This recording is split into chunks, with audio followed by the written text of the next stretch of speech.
मेरे प्यारे प्यारे बच्चों, मैं आज आपको पढ़ाने जा रही हूँ नागमती वियोग वर्णन। तो मैं आप पढ़ना शुरू करती हूँ। नागमती चितवर फत फेरा, पीऊ जो गए पुण्य न कीन फेरा।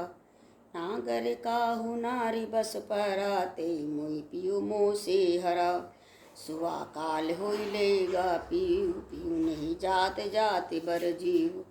भयो नारायण बावन करा, राज करत राजा बलि छरा। करन पास लीन कै छंदु, विप्र रूप धर झिलमिल इंदु। मानत भोग गोपी चंद भोगी, अले अप्सवा जलंधर जोगी। लैका नहीं भाग अकरूर अलोपी, कठिन बिछोह जियई किमि गोपी। सारस जोरी कौन हरी, मारी बियाधा लीन। झुरी झुरी पुंजर हो भई, बिरह काल मोहिदीन। देखिए, इसमें नागमती के वियोग वर्णन का चित्रण किया गया है।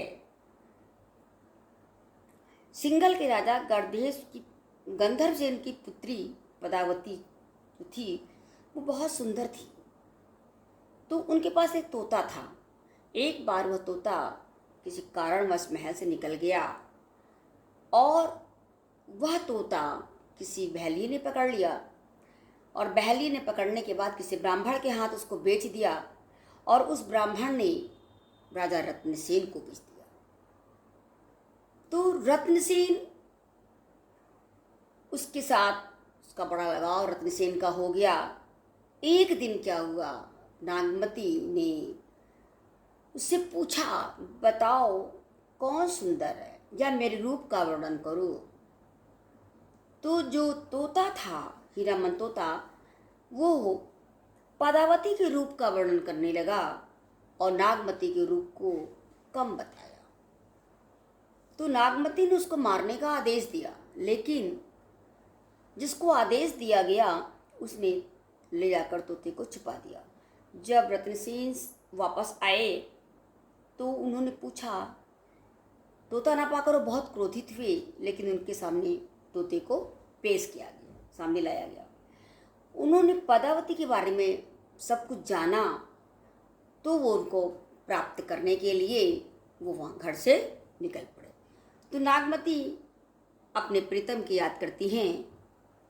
इसी का वर्णन पदों में किया गया है। तो देखिए, पढ़ते हैं। आज सबसे पहले हम क्या करेंगे, इसका संदर्भ लिखेंगे। तो संदर्भ लिखेंगे, प्रस्तुत अवतरण मलिक मोहम्मद जायसी द्वारा रचित महाकाव्य पदावत के नागमती वियोग वर्णन काव्यांश से उद्धृत है। इसको किसने लिखा है? जायसी जी।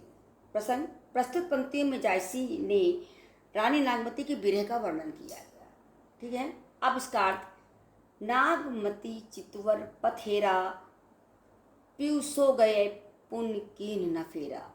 नागमती रास्ता देखती हैं, क्यों? चित्तौड़ के मार्ग को लगातार वो देखती रहती हैं, क्योंकि वह सोचती है मेरे प्रिय जो एक बार गए लौट कर नहीं आए। और वो ऐसा लगता है मेरे राजा या मेरे प्रियतम किसी सुंदरी के प्रेम में तो नहीं फंस गए।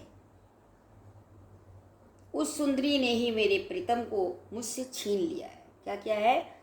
मुझसे छीन लिया है।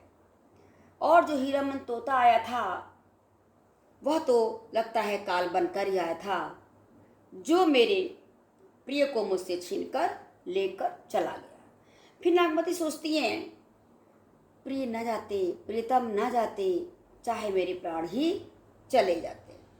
हीरामन तोते के विषय में विविध कल्पनाएं करती हैं। कहती हैं, वह तोता तो बहुत छली था। जिस प्रकार से विष्णु भगवान ने वामन यानी बौने का रूप धारण करके राजा बलि को छरा था, उसी प्रकार उस तोते ने मेरे राजा को छल से मुझे छीन लिया है। ठीक है। जिस प्रकार से इंद्र ने ब्राह्मण का वेश धारण करके छल से कर्ण के कवच कुंडल ले लिए थे, उसी प्रकार तोते ने कवच स्वरूप मेरे राजा को मुझसे छीन लिया है। जिस प्रकार से गोपीचंद भोग विलास में लीन थे, तब योगी जालंधर नाथ ने उन्हें योग से प्रभावित करके अपने साथ ले गए और राजा गोपीचंद को क्या बना दिया? जो भोगी थे उनको योगी बना दिया गया। उसी प्रकार यह तोता भोग करते हुए राजा को मेरे से अलग ले गया, अथवा वह तोता अक्रूर था जो राजा रूपी श्री कृष्ण को लेकर गायब हो गया। गोपियों के लिए श्री कृष्ण का विरह असह्य हो गया था और उनका जीवित रहना कठिन हो गया था। फिर नागमती जी क्या कहती हैं? सारस की जोड़ी में से एक को मारकर न जाने किस बहलिये ने उसे छीन लिया है।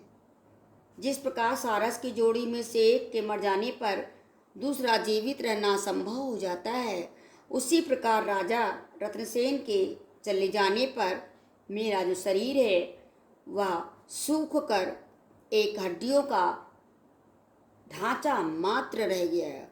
उस तोते ने रानी को विरह काल दे दिया, उसके सुख का हरण कर लिया। तो ये थी इसकी व्याख्या।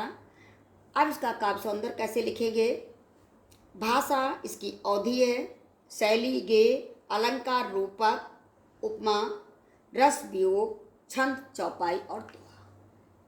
तो ये था इसका व्याख्या जो आप सभी लोगों को समझ में आ गया होगा।